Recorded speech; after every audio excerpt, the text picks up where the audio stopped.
Last video में हमने जो हेरिडिटी एंड इवोल्यूशन वाला पार्ट है उसके कुछ इंपॉर्टेंट टर्म्स पढ़ी थी। इस वीडियो में भी हम कुछ इंपॉर्टेंट टर्मिनोलॉजीज और पढ़ेंगे। So let's begin with one of the most important term is genes. The genes is the basic और the physical unit of inheritance. और अगर इसको सादा भाषा में बोलें तो जीन्स को हम बोलते हैं यूनिट ऑफ हेरिडिटी। बहुत ही सिंपल लैंग्वेज में इसको हम बोलते हैं यूनिट ऑफ हेरिडिटी, यानी कि जीन्स ही हैं जो एक जनरेशन से दूसरे जनरेशन में पास ऑन होके और कैरेक्टर्स को एक्सप्रेस करते हैं। यानी कि हम अगर सिंपल भाषा में बोले तो हम ये बोल सकते हैं माता पिता के जो कैरेक्टर्स हैं जब वो बच्चों में जाके एक्सप्रेस होते हैं तो उसका एक्सप्रेस कैसे होते हैं, जैसे जो कैरेक्टर पेरेंट्स में थे, मान लीजिए फादर की हाइट लंबी है तो जो हाइट का जीन है वो बच्चे में जाके एक्सप्रेस हो गया तो वो बच्चा भी लंबा है। उसी तरीके से अगर मदर है तो मदर का जो आई कलर है वो मान लीजिए ग्रीनिश या ग्रेइश या ब्राउनिश या फिर हम कह सकते हैं ब्लूइश टोन का है, तो उस बच्चे में भी अगर सेम आई टोन आता है, मान लीजिए ब्लू आई टोन मदर का है और ब्लू ही आई टोन उस बच्चे में एक्सप्रेस होता है, यानी कि उस बच्चे में जो कैरेक्टर आया है वो आया है अपनी मदर से। तो यानी कि किस वजह से आया है, जीन्स की वजह से आया है।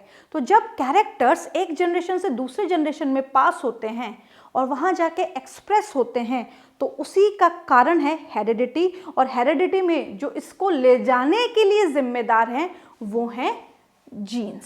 सो genes is the basic physical unit of inheritance. Inheritance का मतलब है वन जनरेशन टू नेक्स्ट, यानी कि एक जनरेशन से दूसरे जनरेशन में जाना। Genes are passed from parents to offsprings. Genes कैसे पास होते हैं, माता पिता से उनके बच्चों में, generation after generation genes pass on होते चले जाते हैं। And contain the information needed to specify trait.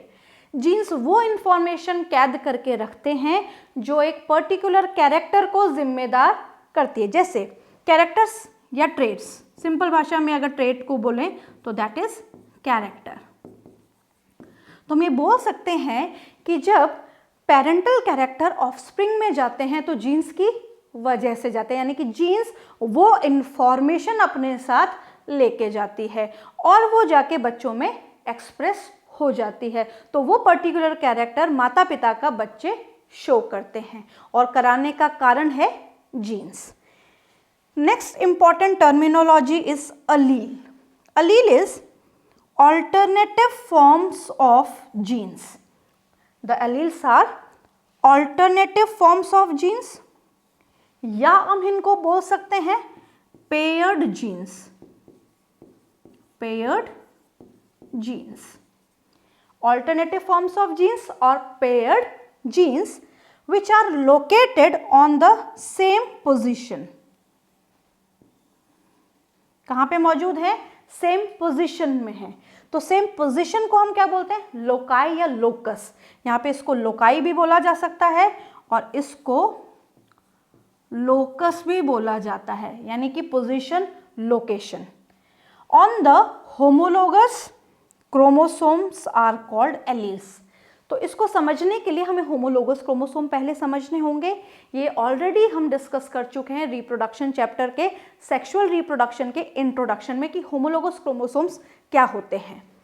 Exactly जो होमोलोगस क्रोमोसोम्स होते हैं वो क्रोमोसोम सेम लेंथ के होते हैं माता और पिता से आए हुए जाइगोट में, यानी कि ऐसे क्रोमोसोम जो मैटरनल और पैटर्नल, यानी कि जाइगोट में दोनों क्रोमोसोम्स होते हैं, 23 मदर से आते हैं, 23 फादर से आते हैं।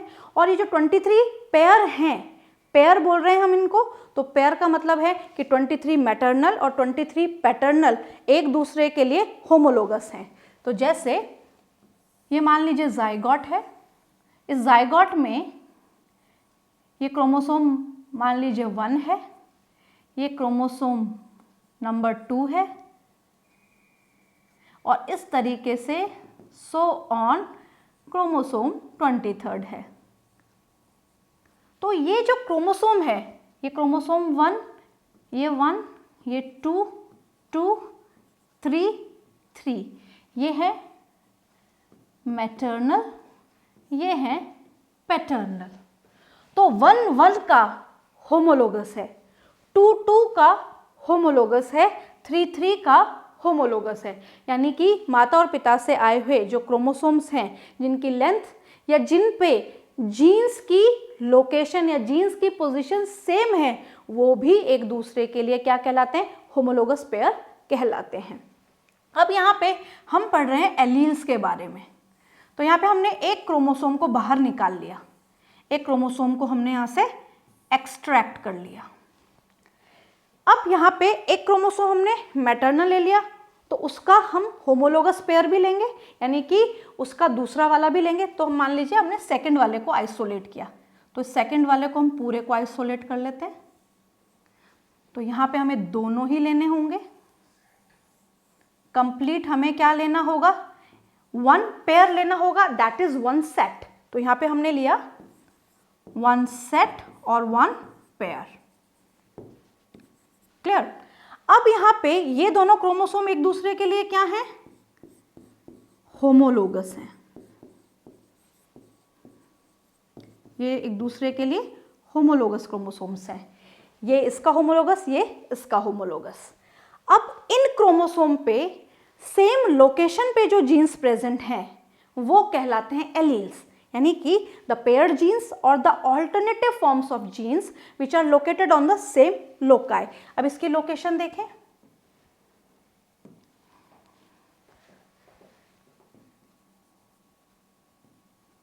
ये सेम लोकेशन पे जीन्स है।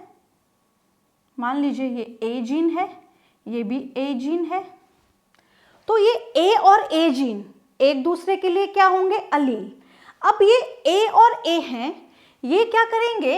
एक पर्टिकुलर कैरेक्टर के लिए रिस्पॉन्सिबल हैं, यानी कि एक पर्टिकुलर कैरेक्टर को एक्सप्रेस करने के लिए रिस्पॉन्सिबल हैं। तो हम क्या बोलेंगे?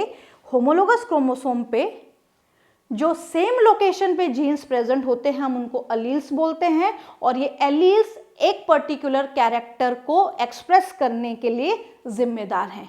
यानी कि एक पर्टिकुलर कैरेक्टर के लिए रिस्पॉन्सिबल जीन जो सेम लोकेशन पे प्रेजेंट है होमोलोगस क्रोमोसोम की, वो कहलाते हैं एलील्स। वहीं अगर हम बात करें नॉन एलील्स, तो यहाँ पे क्रोमोसोम नंबर 3 की बात कर लेते हैं। एक सेट और ले लेते हैं।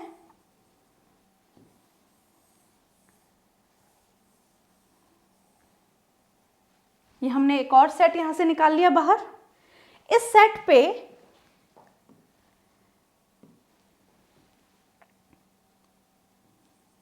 एक जीन यहां पे प्रेजेंट है, एक जीन यहां पे प्रेजेंट है। अब ये जो जीन है ये क्या है? इनकी लोकेशन अलग अलग है, बट ये एक पर्टिकुलर कैरेक्टर को एक्सप्रेस करने के लिए रिस्पॉन्सिबल हैं। तो ये दोनों यानी कि ए और ए ये कहलाएंगे नॉन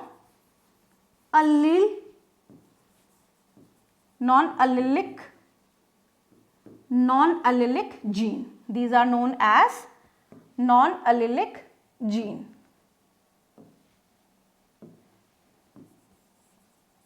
नॉन एलेलिक जीन क्या होते हैं? नॉन एलेलिक जीन वो होते हैं जो होमोलोगस क्रोमोसोम पे डिफरेंट लोकेशन पे प्रेजेंट होने के बाद भी एक पर्टिकुलर कैरेक्टर को एक्सप्रेस करने के लिए जिम्मेदार हैं। यानी कि the chromosomes are the homologous chromosomes. On these chromosomes, the genes are located on the different loci, but they are responsible for the expression of the particular character, यानी कि पर्टिकुलर कैरेक्टर को एक्सप्रेस करने के लिए जिम्मेदार हैं। तो यहाँ पे हमने पढ़ा अलील्स के बारे में और नॉन अलील्स के बारे में। हमारे जो यहाँ पे क्वेश्चन आता है वो आता है एलील से। So what is allele? Allele is a alternative form of gene और it is a paired genes which are located on the same loci, position, location, locus on the homologous chromosomes, and these are responsible for the expression of a particular character. The next important term is homozygous condition. थोड़ा सा नाम पे focus करें। होमो का मतलब होता है same, homo is the same, zygous यानी कि जाइगोटिक कंडीशन की बात की जा रही है। जब हम हेरिडिटी चैप्टर पढ़ते हैं तो वहाँ पे हमें ये पता होना चाहिए कि गैमीट्स का फ्यूजन होता है, गैमीट्स के फ्यूजन से जाइगोट बनता है। तो जाइगोट में जीन की कंडीशन कैसी है वो कहलाता है होमोजाइगस कंडीशन। जैसे homozygous condition, two factors of a characters are same.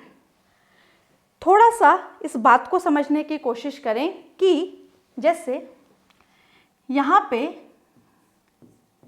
हम फादर और मदर की बात करते हैं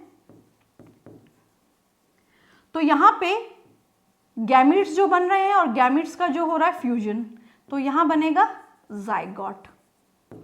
अब जाइगोट में यहाँ पे हम पढ़ रहे हैं मेंडेलियन जेनेटिक्स। तो मेंडेलियन जेनेटिक्स में जो इम्पॉर्टेंट बात है वो क्या है कि मेंडेलियन जेनेटिक्स में हम पढ़ेंगे पी प्लांट के बारे में, और पी प्लांट के हम अलग अलग कैरेक्टर को पढ़ेंगे। बहुत सारे कैरेक्टर्स हम पी प्लांट के यहाँ पे पढ़ेंगे। उसमें पढ़ेंगे हम प्लांट हाइट, प्लांट में सीड का शेप कैसा है, सीड का कलर कैसा है, फ्लावर उस पर कैसा आ रहा है, तो बहुत सारे कैरेक्टर्स, और टोटल हम 7 कैरेक्टर्स को स्टडी करेंगे। तो उन 7 कैरेक्टर्स में हमें जाइगोटिक कंडीशन किस किस प्रकार की मिल सकती है, दैट इज जाइगस कंडीशन। अब यहाँ पे पहली कंडीशन है होमोजाइगस कंडीशन। तो होमोजाइगस कंडीशन को समझने के लिए सबसे पहले हमें ये पता है कि एलील्स क्या होते हैं। एलील्स हम पढ़ चुके हैं कि एलील्स पेयर्ड जीन्स हैं। मान लीजिए यहाँ पे हमने मेंडेलियन जेनेटिक्स का एक कैरेक्टर लिया, प्लांट हाइट।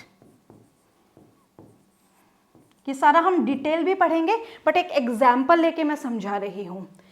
प्लांट हाइट एक कैरेक्टर है, किसका? पी प्लांट का। It is a character of the P plant. अब इस कैरेक्टर में हमारे पास 2 ऑप्शंस हैं। पहला ऑप्शन है टॉल, दूसरा ऑप्शन है डॉफ। यानी कि प्लांट हाइट मेंडेलियन के बारे में, जेनेटिक्स के बारे में हम पढ़ते हैं तो 2 प्रकार की है, टॉल और डॉफ। यानी कि प्लांट बड़ा है, प्लांट छोटा है, बौना है। अब जब इसको एलील के हिसाब से रिप्रेजेंट किया जाता है तो कैसे रिप्रेजेंट किया जाएगा? एलील हमने पढ़े कि हमेशा पेयर में लिखे जाते हैं। तो यहाँ पे इनको लिखने के लिए हम इंग्लिश अल्फाबेट्स ही यूज करते हैं। तो जब टॉल को हम लिखेंगे यानी कि टॉल के जीन को दिखाएंगे तो कैसा दिखाएंगे? कैपिटल टी से। यानी कि टॉल से हमने टी ले लिया और हमेशा ये पेयर में लिखा जाएगा तो हम लिखेंगे कैपिटल टी। वहीं जब हम डॉर्फ लिखेंगे तो डॉर्फ यानी कि ऐसी कंडीशन, जो दूसरी कंडीशन जिसमें प्लांट बौने हैं, छोटे हैं, तो यहाँ पे लिखे जाएंगे ये स्मॉल टी से। ये सारी डिटेलिंग हम आगे करेंगे बट एक एग्जांपल लेके समझा रही हूं कि जब हम प्लांट हाइट लेंगे, प्लांट हाइट क्या है? कैरेक्टर है। इसको हम ट्रेट भी बोल सकते हैं, इसको हम ट्रेट भी बोल सकते हैं, जो पी प्लांट का एक कैरेक्टर है। इस पी प्लांट में हमें 2 कैरेक्टर मिल रहे हैं, जो 2 कैरेक्टर मतलब हाइट के 2, कौन कौन से? Tall and dwarf. तो यहाँ पे टॉल को कैसे लिखा जाएगा? कैपिटल टी से। डॉर्फ को कैसे लिखा जाएगा? स्मॉल टी से। अब बच्चों के दिमाग में एक क्वेश्चन आता है, डी से क्यों नहीं लिखा जाता? जेनेटिक रिप्रेजेंटेशन अगर हमने यहाँ पे कैपिटल लेटर यूज किया है तो दूसरे के लिए हम दूसरे फॉर्म के लिए यूज करेंगे स्मॉल लेटर्स। तो यहाँ पे ये जो कंडीशन हमें दिख रही है दैट इज जाइगस कंडीशन। ये जाइगोट की कंडीशन हम लेते हैं। This is a zygous condition. अब इस जाइगस कंडीशन में अगर दोनों जीन सेम हैं, इस जाइगस कंडीशन में, जाइगोटिक कंडीशन में, जाइगोट में अगर दोनों जीन सेम हैं तो सेम कहलाएगा होमो, और जाइगस यानी कि जाइगोटिक कंडीशन। तो इन दोनों कंडीशंस को ही हम क्या बोलेंगे? Homozygous condition. Homozygous condition कौन सी कंडीशन है? It is a condition in which both the genes are same. दोनों ही जीन्स सेम है, यानी कि दोनों या तो कैपिटल हैं या दोनों स्मॉल हैं। वहीं हम दूसरी कंडीशन लेते हैं, उस कंडीशन में जब इस तरीके से इसको लिखा जाएगा, जब दूसरी कंडीशन में इस तरीके से लिखा जाएगा तो ये कंडीशन कैसी होगी, एक कैपिटल लेटर से लिखा गया है, एक स्मॉल लेटर से लिखा गया है, यानी कि जो जाइगस कंडीशन है उस जाइगस कंडीशन में दोनों ही जीन्स अलग अलग हैं, ये दोनों अलग है, मतलब एक कैपिटल से लिखा गया है, एक स्मॉल से लिखा गया है। So here this condition is known as hybrid condition. इस कंडीशन को हम क्या बोलेंगे, हाइब्रिड कंडीशन, या इसको हम बोल सकते हैं हेटेरोजाइगस कंडीशन। इस कंडीशन को हम क्या बोलेंगे, हेटेरोजाइगस,